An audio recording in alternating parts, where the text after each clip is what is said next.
भगवान सूर्य देव के सारथी अरुण कैसे बने बाली और सुग्रीव की माता। जय श्री राम मित्रों, मैं नीतू पंडित यूट्यूब चैनल पर आप सबका स्वागत करती हूँ। हमारे पौराणिक कथाओं के अनुसार बहुत से ऋषि मुनि ऐसे हुए जिन्होंने तपस्या करके शक्तियाँ हासिल की और देव दानव मानव तीनों ही इसमें महारत हासिल कर चुके थे। तपस्या करते और हमेशा से ही उन्होंने शक्तियाँ हासिल किया, लेकिन इन शक्तियों को दुरुपयोग अधिकतर दानवों ने किया। मानव और देव हमेशा ऐसा ही जन कल्याण के लिए पृथ्वी पर शक्तियों को हासिल करके उनका इस्तेमाल करते रहे हैं।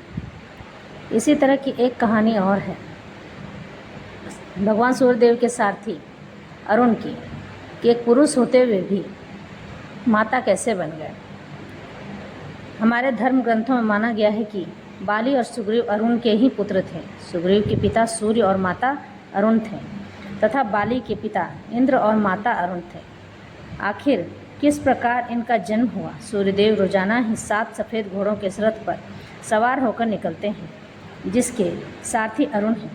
एक ऋषि ने सूर्यदेव को श्राप दिया कि वे पृथ्वी पर प्रकाशमान नहीं होंगे। तभी से सूर्यदेव ने अपने रथ की सवारी बंद कर दी, जिस कारण अरुण देव के पास कोई काम नहीं रह गया। अरुण देव की सदा से ही इच्छा रही थी कि स्वर्गलोक में जाकर अप्सराओं का दिव्य नृत्य देखने का।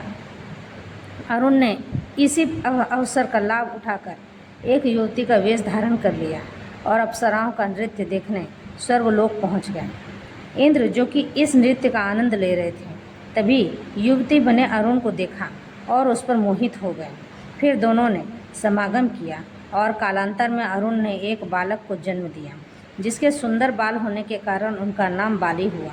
फिर अरुण ने सारी बात इंद्र वाली सूर्यदेव को बता दिया। सूर्यदेव ने अरुण से उस अप्सरा वाले रूप में आने को कहा। अरुण अपने उसी मनमोहक रूप में आए तो सूर्यदेव भी देखकर मोहित हो गए और उन्होंने भी सूर्यदेव के साथ में समागम कर लिया, जिससे सुग्रीव का जन्म हुआ। इस तरह सारथी अरुण बाली और सुग्रीव के माता हुए।